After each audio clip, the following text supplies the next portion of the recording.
Why do libertarians criticize America's so-called capitalist system? Join Richard Eberlein and me in this week's Libertarian Angle as we examine that question.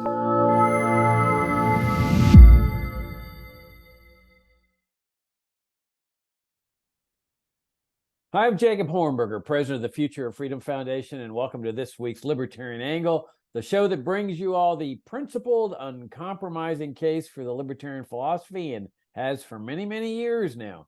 And I'm joined by my co-host, Richard Eberlein, professor of economics at the Citadel, who's now back to his teaching regimen. Richard, good to see you again. Good to see you too, and our viewers and listeners. Yeah, if you're new to FFF, come and visit us at FFF.org for around 34 years of principled arguments, articles, videos, conferences, and the like for the libertarian philosophy. So, Richard, the topic for this week that I want to discuss with you appears to be a rather simple topic. What is capitalism?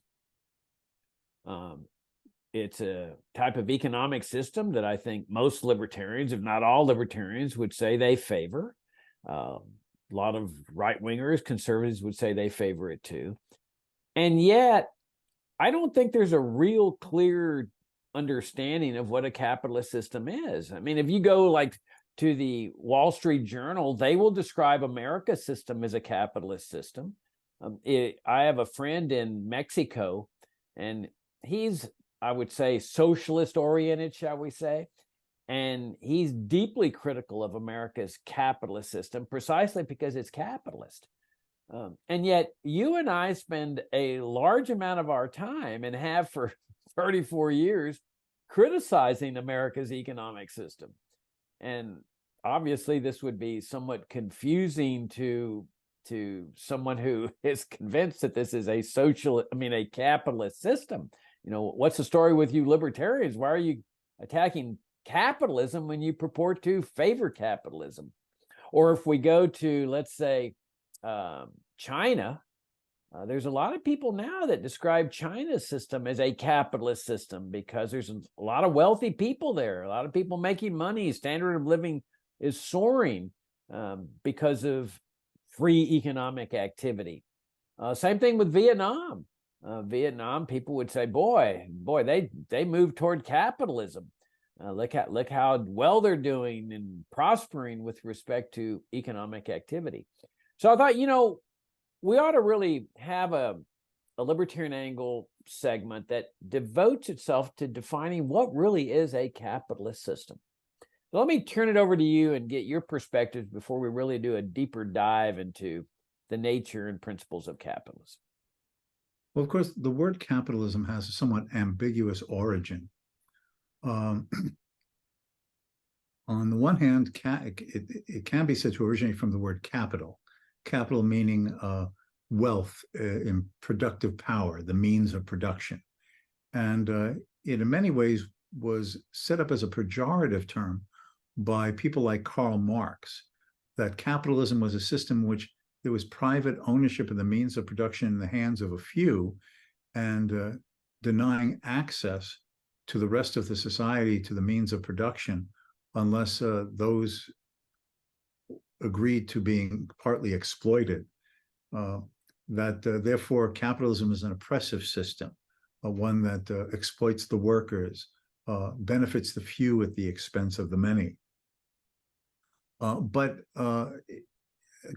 parallel to that, over time, the word capitalism came to have, in the eyes of some, a positive connotation, where capitalism means a system of individual liberty and private property, including the means of production, and which human relationships are based upon voluntary and peaceful exchange, and which the very nature of the system creates incentives, motives, and opportunities for people to produce, save, then take their savings into forms of investment to increase the capacity to produce in the future.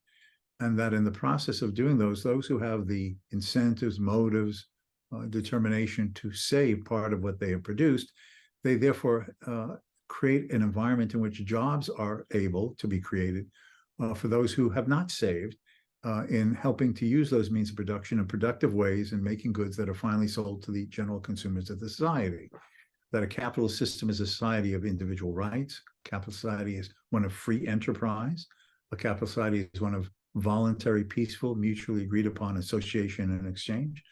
Capitalism is one that creates these incentives for creation and expansion of wealth, that rises the standards of living not only of those who may own factories and businesses, but all those in society, because capitalist production is mass production. Before modern capitalism, before the Industrial Revolution, all production was basically very narrowly designed for catering to the rich few.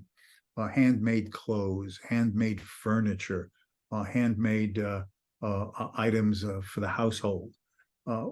Whereas once industrialization came in, businessmen saw the capacity for mass production. But that means production for the masses, not just for the nobility and the king and the lord of the manor, but for all of society. And those who are employed in the factories are earning the financial wherewithal that enables them in their role as consumers to buy the outputs of the very production processes of which they contribute and participate. And understood in this way, capitalism basically is a system of liberty, freedom, voluntarism, and rising standards of living through the incentives of work, saving, and investment. However, the problem is that that definition and understanding of capitalism is different from the reality in many cases. The German free market economist Wilhelm Röpke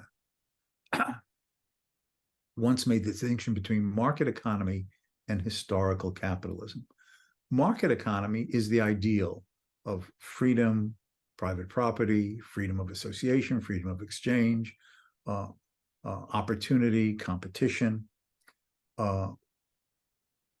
rising standard of living through innovation and motive of risk taking, versus historical capitalism. By historical capitalism, Röpke meant how capitalism has actually evolved.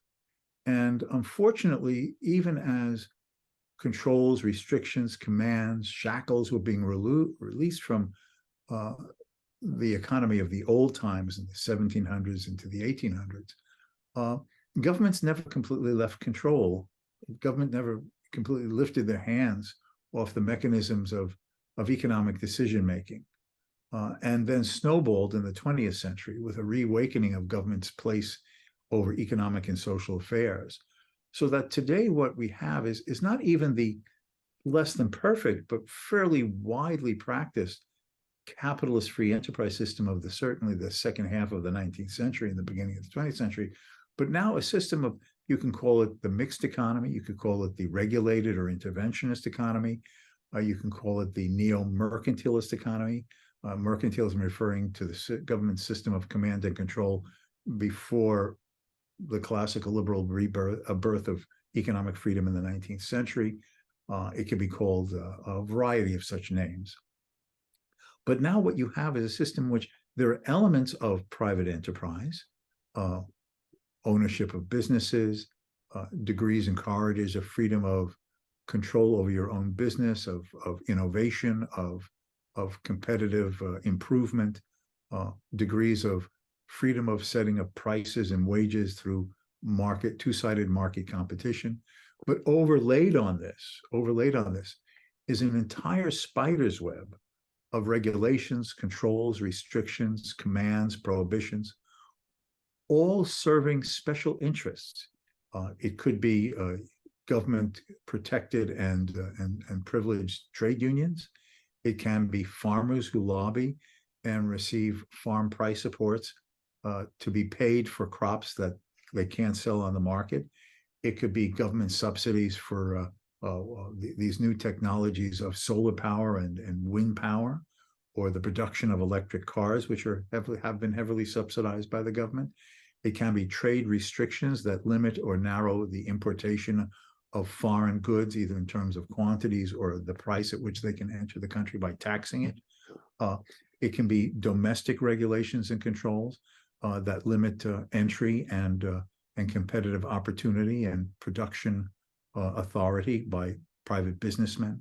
So what we have is a blend of residues or elements, and it varies from market to market, of actual market competition, which is continuing to give us both degrees of freedom of choice and rising standards of living. But then, like I said, this overlaid by this net, the spider's web of government controls and regulations that distorts it, abuses it, twists it, bastardizes it, if you will. And as a consequence, what people think of as capitalism is this government manipulated, government controlled, a government distorted, government corrupted market that has nothing to do with this ideal of what a free market would be, a capitalist system would be, without the government's presence, other than securing people's life, liberty, and honestly acquired property from theft and contract violation and obviously aggressions of murder. So people are confusing the idea of a market economy with the reality of an unfree market economy, because they're both sort of perversely and twistedly combined in ways that sort of muddy the waters of understanding what we have. So when people say capitalism is abusive and benefits the rich, well, you get a lot of government money going to special interest companies and corporations and enterprises. Capitalism is a system that serves some interest at the expense of the consumers. Well, trade protectionism, domestic anti-competition regulations certainly harm the poor and the consumer and the society to benefit those protected by these anti-competitive interventions.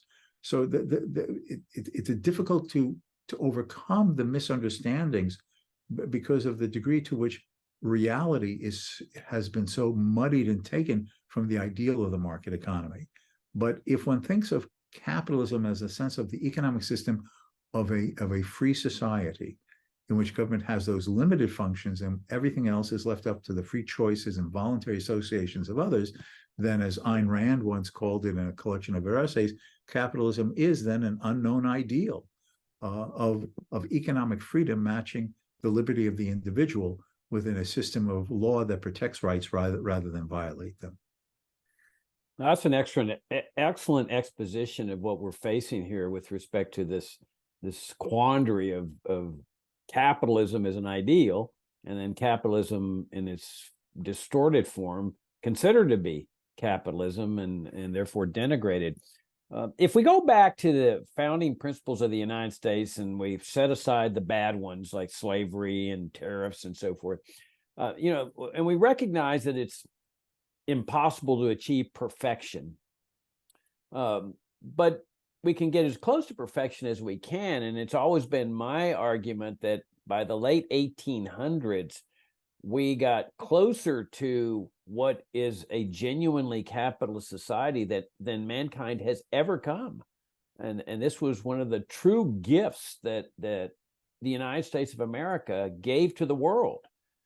And this was a system in which there was no income tax, no Social Security, no Medicare, no welfare state, no public schooling systems to speak of. There was one in Massachusetts, compulsory attendance laws. There was no drug laws, no gun control. Virtually everything was privatized. It was no immigration controls. And this system really was as close to the ideal capitalist system that we've ever come in the history of the world. And so people marveled at this system. And I think, genuinely speaking, they could say this was a capitalist system. Now, it wasn't perfect. We know that. There were tariffs and things like that. But here was a system where people, for the first time in history, were free of government control in their economic activity. They didn't have to pay any income tax. They kept 100% of their earnings. There was virtually no economic regulation at all, especially at the federal level. I think the only one was the Sherman Antitrust Act, and of course there was a anti-Asian, anti-Oriental immigration law that had been passed in the late 1800s. But by and large, this was a system where people were free to accumulate unlimited amounts of wealth, do what they wanted with them. There was no mandatory charity like Social Security and Medicare and other welfare state programs. And the result was that people, when they were free to keep wealth, started saving money. Now, obviously, they would spend some of their money on housing, vacations, new horse, or what have you, but they were saving a large amount of their money. And what people discovered was that when people save their money, they put it into banks, and then employers would say, you know what? I can make my workers more productive if I buy a tractor for my farm instead of just manual labor using, hose and things like that, rakes. So the farmer would go to the banker and say, hey, I want to borrow money to buy a tractor to make my workers more productive. And the banker would say, well, it just so happens we got a lot of money to lend because people are saving portions of their money. This was capital. This is why it was called a capitalist system, because capital was forming the foundation of this system, rising levels of capital. The farmer buys the tractor. It makes the workers on his farm tremendously more productive. Instead of producing 1,000 bushels of wheat, they're now producing 10,000 bushels of wheat, which makes the farmer more productive, more prosperous. This is so we get the concept of profits here. And then that increases the wage rates for the workers there, because now the farmers have more money to pay those wage rates. And do they do it out of the benevolence, the goodness of their heart? No, they do it because the farmer next door is offering higher wages too, with the additional money he's making. And so over a period of time, you have this rising level of prosperity, increased productivity, but it's all based on this capital base that's building and building with one generation over another generation that is being propelled by savings. And then the big change, though, Richard, as you know, comes in the 1930s. It had been building with regulations, the push for regulations in the early 1900s, the 1920s. You get the 16th Amendment and the federal income tax, which totally inverted everything. The income tax now, the government wields the authority to take whatever percentage of money they want. It was at that moment that the citizen really became the serf instead of the master. And it's like an allowance, how much they're going to let you keep. But then the big revolution comes in the 1930s with the adoption of Social Security, the managed economy, the National Industrial Recovery Act, massive regulations, management of the economy, the socialist system of Social Security that later gives rise to Medicare and Medicaid, all of which are confiscating productive capital. When people are now paying a third of their income to the government to fund all this destructive nonsense, that's 1/3 less capital to raise people's standard of living. But most important, it's the government's now in charge of the economy. So at what point do you cease calling a system a capitalist system? I mean, this is somewhat subjective. If you have the ideal kind of system and the government passes one tiny little law, that takes maybe 0.5% of people's income, I think you would still legitimately say this is a capitalist system. Let's say you have only the Sherman Antitrust Act. I think you'd legitimately say this is a capitalist system. But at some point, it crosses the line where the welfare state and the regulated economy become so dominant that at that point, you and I are going to say, this ain't a capitalist system anymore. This is a socialist welfare state, a regulated, managed economy. And so I would argue that our system today, Richard, is really no different in principle from the economic system in communist China. The rulers here give us more freedom, quote. They let us have more of our money than the Chinese dictators do. They don't regulate and control us as much as they do. But the fact is they do have this control. And if they want to exercise greater control over our economic activity, they have that prerogative to do that. It's the same situation in China. It's just that it's more strictly controlled in China, more strictly restricted than it is here. And that if we want a genuine free market system, a genuinely capitalist system, you got to ditch all of these programs and the government power to confiscate capital in a form of taxation to fund this massive socialist welfare state and regulated society way of life. Yeah, it's useful to perhaps appreciate and understand that what America has been moving towards is not so much a communist economy or the traditional notion of a socialist economy, but the command and control economy, which in the 20th century was covered by the term fascism, which originated obviously in Mussolini's Italy beginning in the 1920s.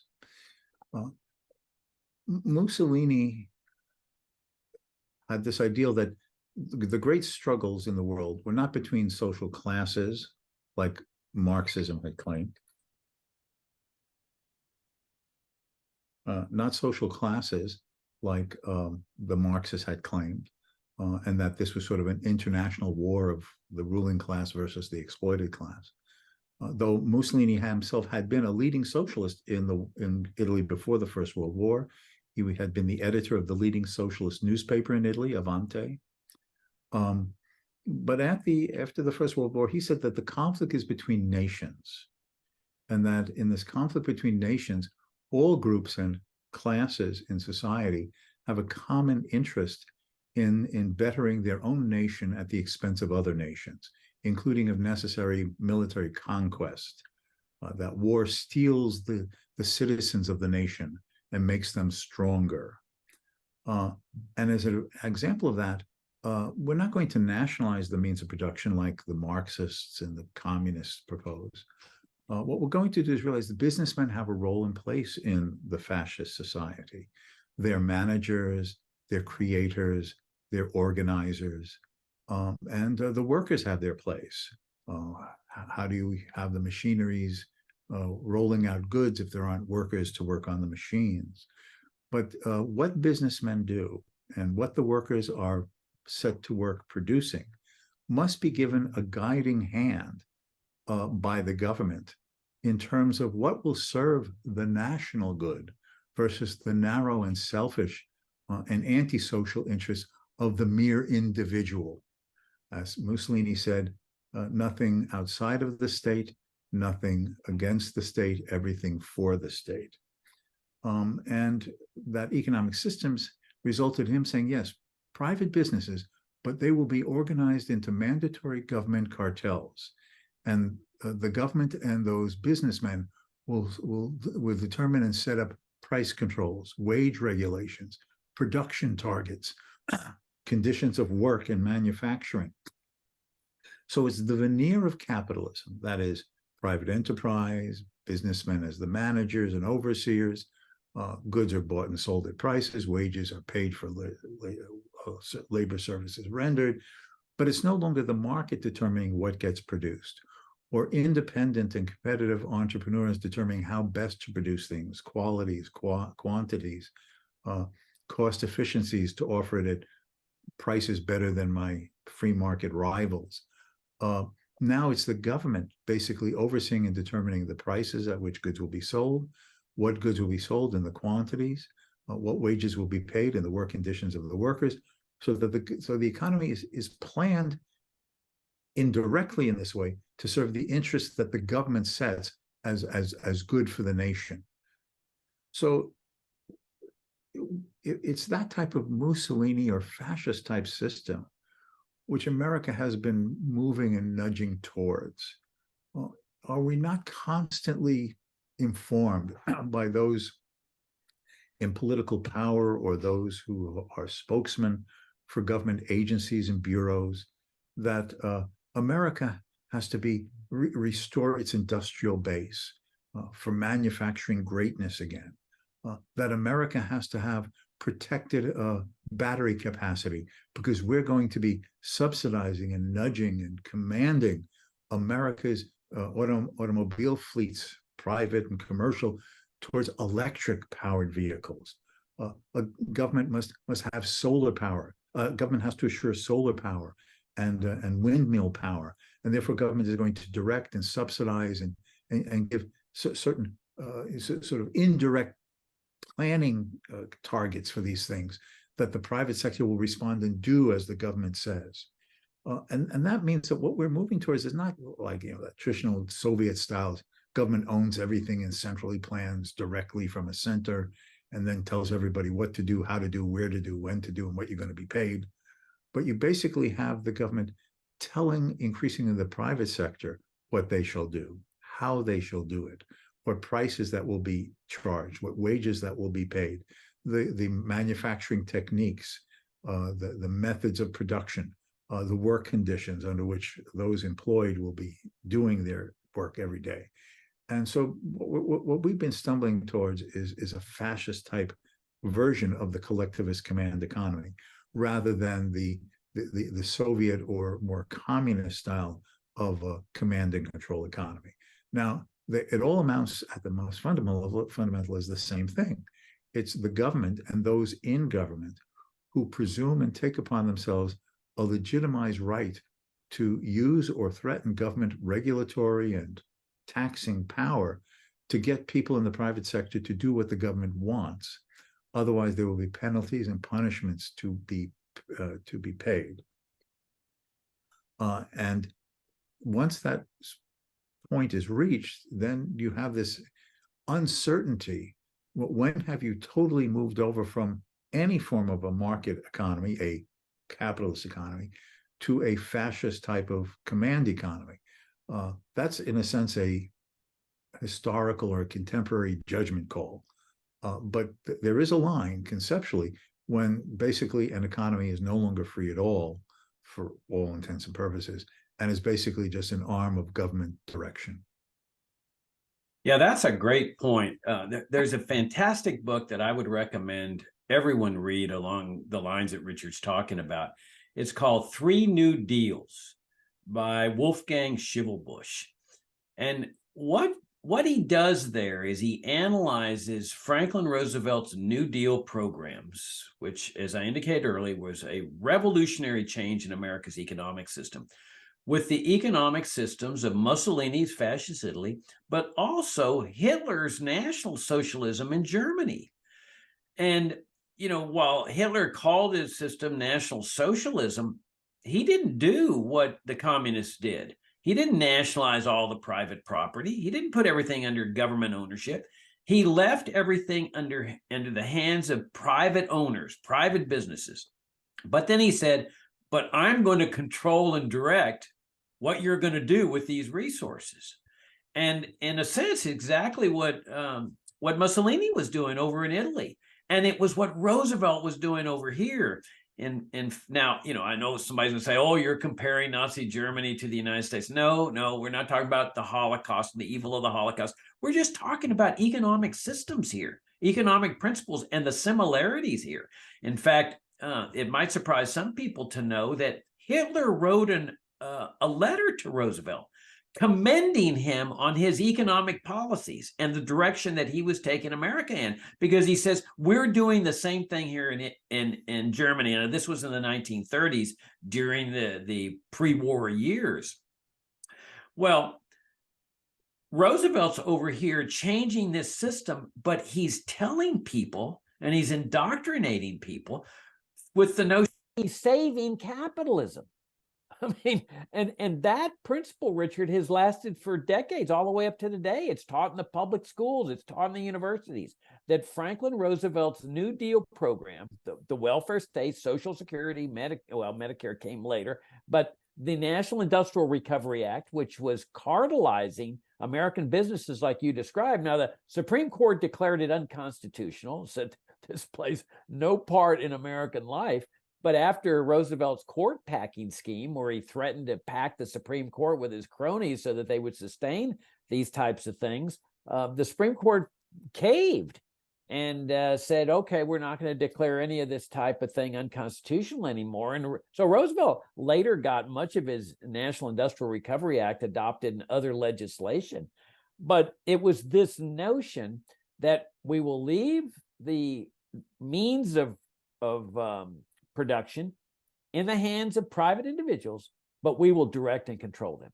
And the other thing about this strange kind of system is I learned from Leonard Read when I first discovered libertarianism, and I was being deeply influenced by the founder of the Foundation for Economic Education, Leonard Read.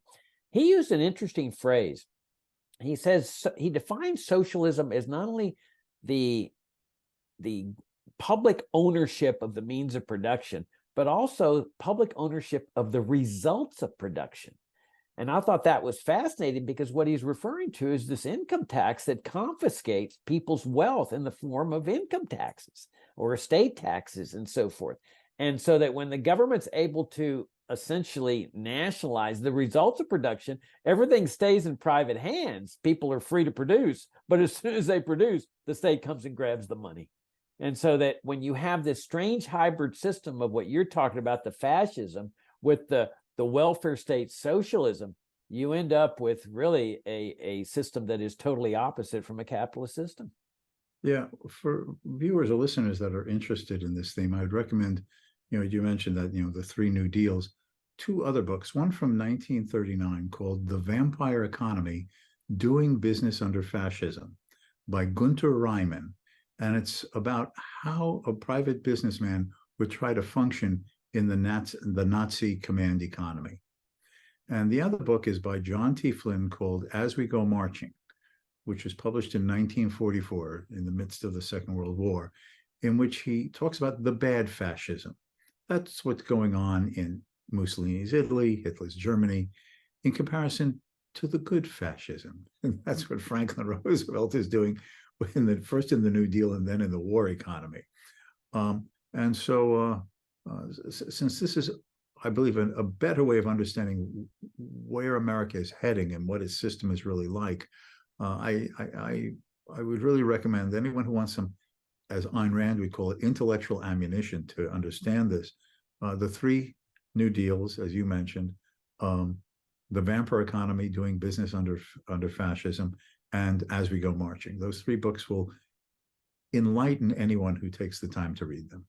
Well, and you started to inspire me that maybe we ought to do a show on Franklin Roosevelt's New Deal, because many years ago you inspired me to start a collection of Roosevelt books, or actually anti-Roosevelt books, because there were people who were opposing this. They were few and far between, because you can imagine the public pressure during the Great Depression to get on board Roosevelt's system. But there are some fascinating accounts of people standing up against it. The Leonard Read story of how Leonard Read discovered libertarianism, and all the books that you inspired me to purchase at used bookstores many years ago, right, about the critical analyses of the New Deal. Right. Okay, so I just think that what's important is for the friend of freedom to have it clear in his own mind. What does a free economy mean? Often under the term capitalism, and to make sure that both for himself and when he's trying to explain these things to others, that distinction between a free enterprise capitalist system and the bastardized, mixed, distorted, twisted, regulated, controlled interventionist economy, which is on a road to fascism when carried through far enough, is the reality of what we have.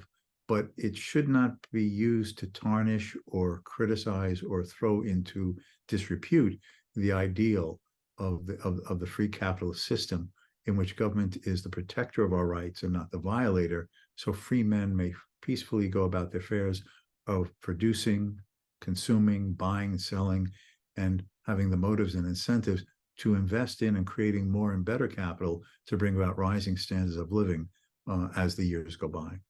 Yeah, it's a matter of definition of terms, of letting people know exactly what we mean by what we call a capitalist or a free market society. I think one of the best terms is what Ludwig von Mises used when he says the unhampered market economy, right, the private property order. All right, Richard, so on that note, I greatly enjoyed the conversation as always, and I hope you all enjoyed it too. Thank you for your interest and your support of FFF. And Richard, I look forward to talking to you next week. Until next time.